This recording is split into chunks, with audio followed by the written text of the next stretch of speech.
I have friends and coworkers who will bring up a movie and then tell me what Rotten Tomatoes has given it, as if I care.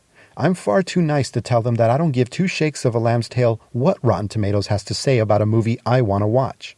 I have no use for that stupid critical barometer because I want to know as little as possible about a movie, aside from what I already know that got me interested in the first place.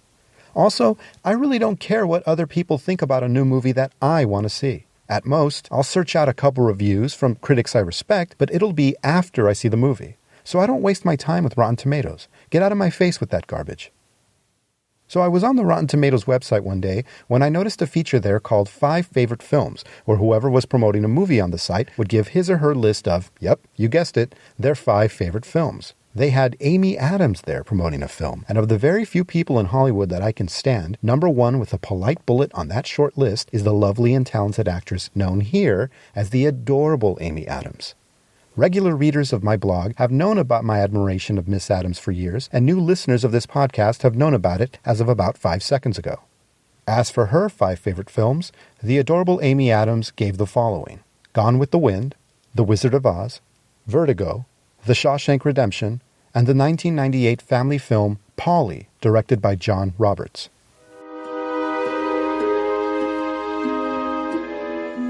In Russia, I was teacher of literature. In America, I'm cleaner of bird poop. I am lonely. Miss my language. I just would like someone to talk to. Join the club. What? I said join the club. He's intelligent. He can talk. Speak. Now, don't you think if we had an animal with that kind of intelligence, somebody here would have noticed? You can talk. Of course I can talk. Then why you not? Because talking just gets you in trouble. Why you say that? It's a long story. I'm Russian. I like long stories. My life began with Marie.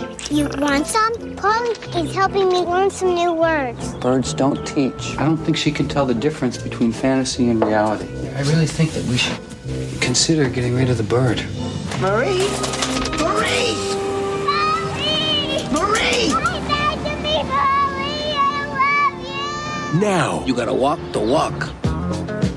DreamWorks Pictures presents a journey of 1,000 miles I have to find my friend. that begins with a single parrot. Can you tell me where I am? You can talk. They talk. They don't talk. I say taco, they say taco. Taco, taco, taco. Blueberries are blue. Are cranberries crayon? Are boysenberries boys or girls? What is this? It's a flashcard, you idiot. How do I score that? Score this! Learning that talking can get you into trouble. Hit the bricks, ugly. Train the bird to insult your customers? No, I can tell you're ugly all by myself. Somebody has to teach this beautiful bird some manners. But friendship I really like you a lot. I really like you a lot.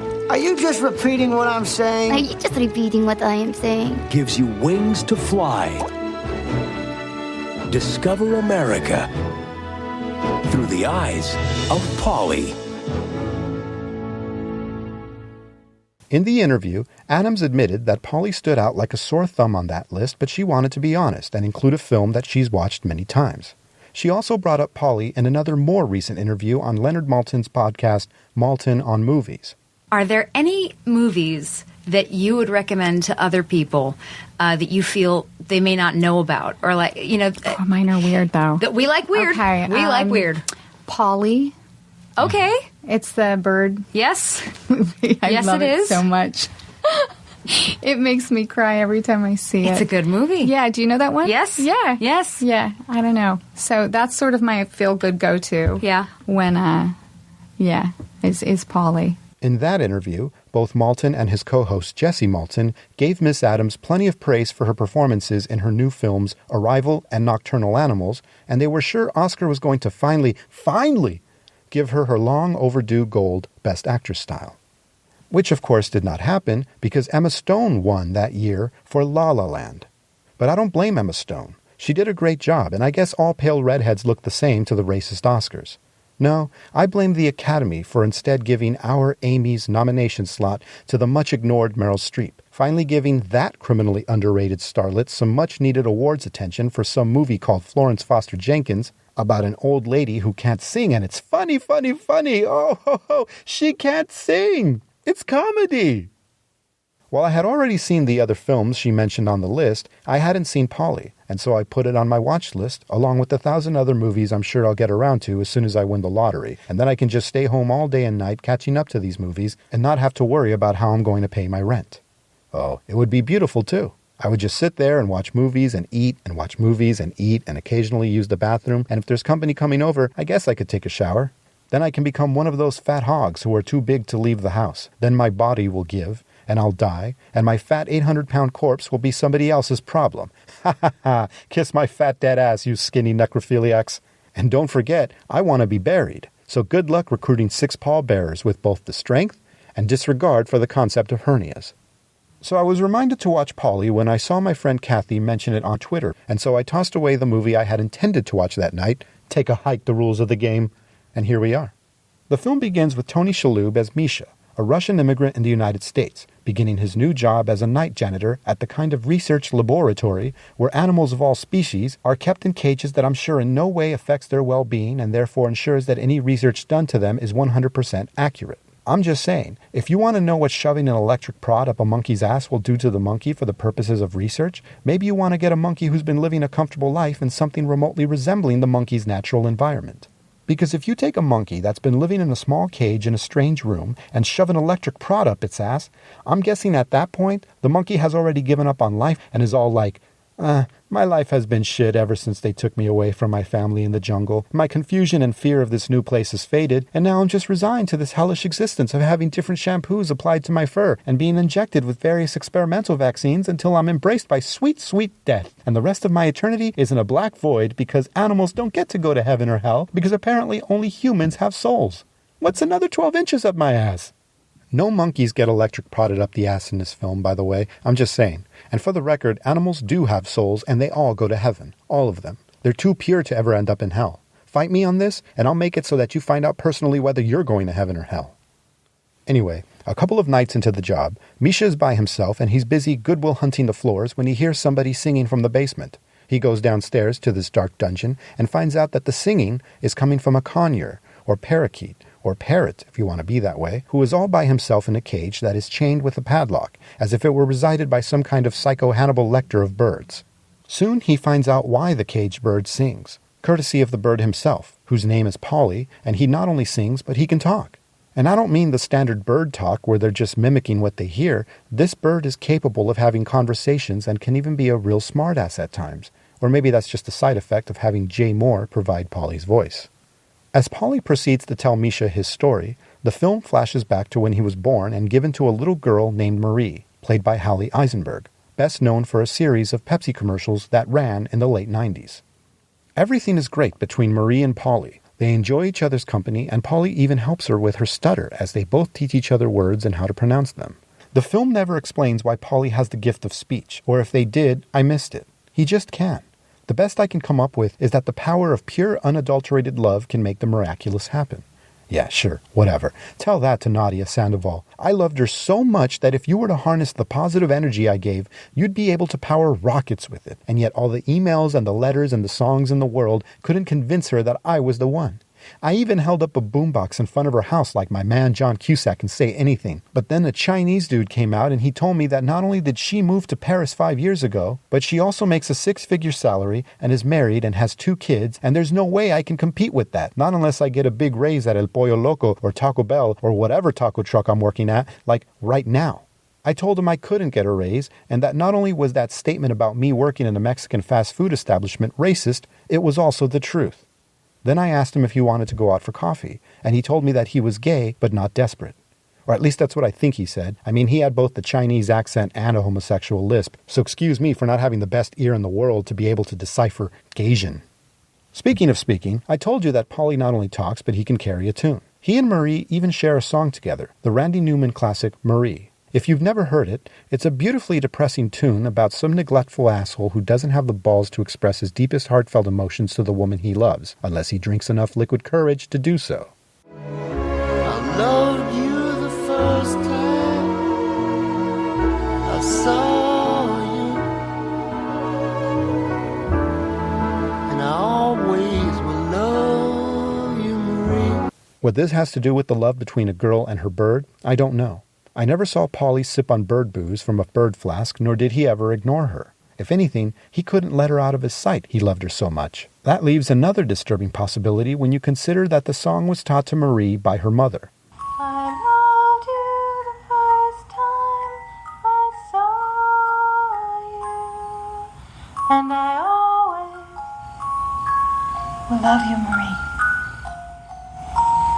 So maybe the mom's a drunk, like one of those secret boozer housewives that used to run rampant back in the day because there was only so much one could do to keep from going mad, staying home all day because they hadn't yet invented the internet or youth soccer organizations. There's only so many dishes you can wash, and there's only so many loads of laundry to launder, and there's only so many pot roasts to make. Soon you're going to want more than just your common everyday benzos to help you deal. You're going to want to wash those down with some white wine. Eventually, nothing matters in your numbed state anymore, except for your little girl, Marie. But even then, you know that she's not going to stay little forever. Marie will eventually grow up. And then what? I'll tell you then what. You keep drinking and you keep pilling. Because the more you do, the easier it'll be to push the thought of the inevitable to a far-off, foggy place in the back of your mind. Or maybe they just sing the song because the girl's name is Marie. We soon find out that Mom, Marie, and even Paulie have totally legitimate reasons to hit the bottle. One day, the father comes home, and that's when we find out that we have a goddamn great Santini on our hands with this military motherfucker. Marie goes up to him, and this piece of shit actually tells her to shake hands with him first, then eventually they'll work up to kisses later.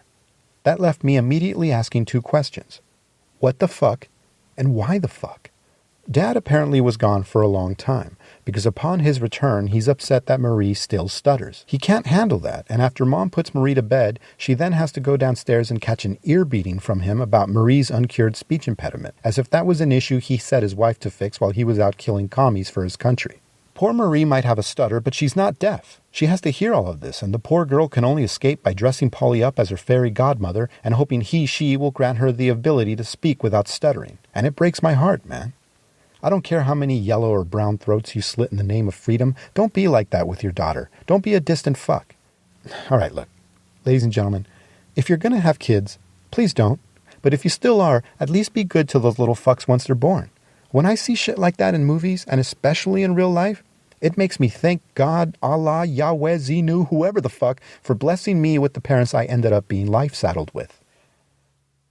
I still remember this one time, way back in the day, that I stopped at a friend's house and I listened to the way his mom was saying some fucked up passive-aggressive shit to him about what a fucking loser he was in her eyes. No wonder he had an underage drinking problem and seemed increasingly depressed with each passing day. I swear, I wanted to run home right then and there to Mommy and Daddy and give them a big hug and apologize for whatever fucking bullshit I might have bitched about that morning. I can't handle seeing that shit. Especially if it's happening to the little girl from the Pepsi commercials. The fuck did she do? She never bothered me. She's not her brother Jesse.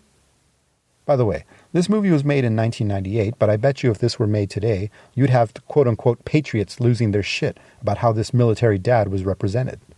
God forbid if this dude wasn't portrayed as a beautiful saint with red, white, and blue wings and an erect penis in the shape of the Holy Cross. I can see those diddle-faced twats on Fox and Friends bitching the livelong day about how terrible it is that liberal Hollywood is making our boys look like assholes. Oh my God, can you believe this? They're disrespecting our troops in this talking parrot movie. Of course, what else would you expect from Hollyweird? Wait, what? Another school shooting? Yeah, whatever. Anyway, for our last story of the day, America haters are now saying Happy Holidays instead of Merry Christmas. Can you believe that? We've made 3 God's Not Dead movies, and they still don't get it. Anyway, this piece of work father buys a cat and is somehow surprised that Paulie and the cat mix about as well as oil and water. And he has the gall and the balls to be upset by that. Next thing you know, Lieutenant Fuckface over here puts Paulie in a cage and takes him away to God knows where, despite Marie's crying and pleading for Paulie to come back to her. What follows is a kind of bird version of Oh Hassad Balthazar, in that we follow Paulie as he goes from owner to owner across the country. That is, if Balthazar the donkey talked and actually participated in the lives of his owners, instead of being an overall passive lunk who observed things and let things happen to him. Nah, Paulie doesn't go out like that. He takes action. He talks, he sings, he kind of dances, and the only time people get the better of him is when he's overpowered, or as in one unsettling scene, he gets his wings clipped while he's screaming in pain, and I'm like, this is for kids? Yes, it is for kids. There's an unnecessary fart joke that comes out of nowhere to prove that. It feels like something that was added in post-production at the last minute, because the studio got all cowardly about sending out a family film that didn't satisfy every quotient, including the scatological dollar. Among the people he encounters on his travels, Jay Mohr in the flesh as a douchebag, Buddy Hackett as a pawn shop owner, Gena Rowlands as a widow, Cheech Marin as part of the problem in this great country, Jay Mohr again as a douchebag, and Bruce Davison as, holy shit, Bruce Davison? I just talked about you in the last episode, the one about Crazy Beautiful. Welcome back, bro. So how are you doing, Bruce? You're playing the head of the research facility where Paulie ends up? That's cool. Are you as understanding and compassionate as the guy you played in Crazy Beautiful? No? Aw, man, fuck you then. Nah, you're cool with me, Bruce. You were in Willard, bro. Remember that? When you were dealing with all those rats? And then they made a sequel without you and Michael Jackson sang a song about one of the rats? Now here you are, dealing with birds. And unfortunately, they didn't get Michael Jackson to sing a song about Paulie. That's kind of a missed opportunity, don't you think? But that's okay because, talk to you later, Bruce, that's okay because they do have Cheech Marin sing Canción del Mariachi from the film Desperado, which I thought was a great choice because it meant the filmmakers didn't have to rack their brains too long while trying to look for a good Latin song for Cheech and Paulie to perform. That movie was probably playing on television in the background while they were having a script conference. It would have been a dead heat between that song and Babalu by Desi Arnaz, if it weren't for that stupid intern accidentally changing the channel before I Love Lucy came on. Me gusta tocar guitarra, me gusta cantar a son. El mariachi me acompaña cuando canto mi canción. Me gusta tomar mis copas, aguardiente es lo mejor. También el tequila blanco con su sal le da sabor. So let me talk about the Cheech stuff. He plays Ignacio, which they pronounce Ignacio, the owner-operator of a taco truck that specializes in burritos. He and Paulie meet in East LA and become friendly business partners in performing song and dance routines for the patrons. I'm watching this and I'm going, okay, this is cool. Cheech is just a good dude running a business. Nothing too unusual or stereotypical about him, aside from the fact that he's played by Cheech. So I'm watching and I'm digging this, and then later it comes out that he's an illegal alien. Because of course he is. At one point, somebody tries to fuck him over by falsely reporting to the cops that his business is unsanitary and that he's serving alcohol to minors. Hey, I wonder if he sold any to my friend with the shitty mom. You'd think that should be enough, but no, they had to add the most important detail that he's here without papers and have that be the true part of the bogus police report. Fine, be that way, movie. At least Ignacio came off as a nice guy. I guess I should be grateful for that. Speaking of nice immigrants, Misha the janitor is a really nice guy as well. Once he gets over the shock of meeting a talking parrot, he makes for a very patient and understanding person for Paulie to talk with. Everybody in this movie gives really good performances, including the 14 or so birds they used to portray Paulie before they threw them into an incinerator or wherever you put out-of-work birds. But Tony Shalhoub stands out in particular with his exceptional work here, especially during a monologue he gives Paulie about the regret he has for not talking to a girl from his past with whom he had fallen in love. She married my best friend. He told her how he feel.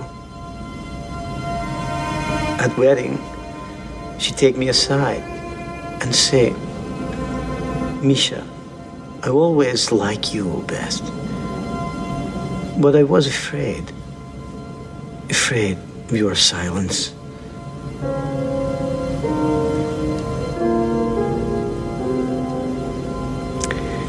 It's important to speak up. I want to give the writer of this film, Laurie Craig, extra points for the connection between Misha's inability to tell a woman he loved her and Randy Newman's song, Marie, which, if you remember what I said a few years earlier during this episode, is about being unable to tell someone you love them. Except, of course, in the Marie song, that problem was solved via the miracle of alcohol, while apparently Misha is the one Russian on planet Earth who doesn't drink. Let that be a lesson for you sober, straight-edge motherfuckers. There are other examples throughout the film of characters who have hesitated in doing something they wanted to do, and how the passage of time ultimately fucked them in the ass for not going through with it. Misha didn't speak to the woman he loved, and so she went on to marry his best friend. Paulie was afraid to fly, which led to an accident that resulted in his separation from Marie. Gena Rowlands' character gave up on her dream of going to the Grand Canyon after the death of her husband, and ended up spending the rest of her golden years going nowhere. Ignacio never fixed his pesky naturalization issues and is now back in the old country teaching OTMs how to say What's happening? What's happening? And Marie's mom hesitated in tying her piece of shit husband to a bed before setting that motherfucker on fire. I was surprised by how Paulie was able to sneak in such serious internal struggles in a goofy family movie about a talking parrot. Yeah, I know, you're right. It's a stretch. Speaking of stretching, you should really limber up before you go fuck yourself. Amy Adams has said that this movie makes her cry, and my friend Kathy on Twitter warned me that I would get teary-eyed while watching it. While I enjoyed the film and was touched by certain moments, I did all right in the man-up department and was ready to call out both the AAA and Kathy because not a single tear was shed. And then the ending happened. Upon watching the final revelation that hammered home the film's running theme, my balls faded away as I gradually turned into Matthew McConaughey during those couple of scenes in Interstellar when everything was not all right, all right, all right. Paulie is a sweet-natured film with the occasional laugh and a couple of tear-jerker moments. It is truly a movie that the entire family can enjoy. The kids will like it, and the adults won't feel like hostages while watching it with them. And it's good enough for grown-up solitary shut-ins like myself. It's a nice movie. It put a smile on my face. And it makes such precious sense that who I perceive to be the adorable Amy Adams would call Paulie one of her favorite films. I'm happy that I finally saw the movie, but if there's one thing that disappointed me about Paulie is that it failed to wipe away the memory of my old neighbor who had gotten a parrot of his own and took to having it perched on his shoulder. Every day, I would arrive home and run to my door before the newly retired gentleman across the street noticed me, because if he did, he would call me over for a little chit-chat, which would mean I would have to talk to him and try my best to ignore that the man's shoulder was always caked with bird shit. He had to know what he had going on there. He just had to, and yet he did nothing about it, which meant that he didn't care, and he was consciously or subconsciously getting off on being nice to me in behavior while being incredibly hostile towards me in appearance. In conclusion, I'm glad I called the cops on his drug-dealing son. That's what the little fucker gets for not giving me a discount. This has been the Exiled from Contentment podcast, recorded live in front of an empty room. Exiled from Contentment has been brought to you by anger, paranoia, resentment, depression, low self-esteem, and Rally cigarettes, now with less nicotine and less throat irritants. Remember, ladies and gentlemen, if your cigarette tastes different, smoke Rally. Episodes of this podcast can be downloaded at efcontentment.podbean.com. That's E as in egads. This asshole's podcast is terrible. F as in fuck this asshole's terrible podcast. Contentment as in something this asshole hasn't felt in a very long time. Pod as in podcast, as in everybody's got their own goddamn podcast nowadays. And bean, as in what the Mexican-American host of this podcast probably eats every day. Am I right, real Americans? The Exiled from Contentment podcast can also be downloaded at exiledfromcontentment.blogspot.com. You can find us on Facebook, Instagram, and Twitter as EF Contentment, all one word. Follow or friend us so we can then immediately have your tweets and posts muted in order for us to have a higher friend and follower count while pretending that we care about you. You can also email us at exiledfromcontentment@gmail.com. Until our next ramblings, this is Princess Sparkle for the Exiled from Contentment podcast saying take care and be well.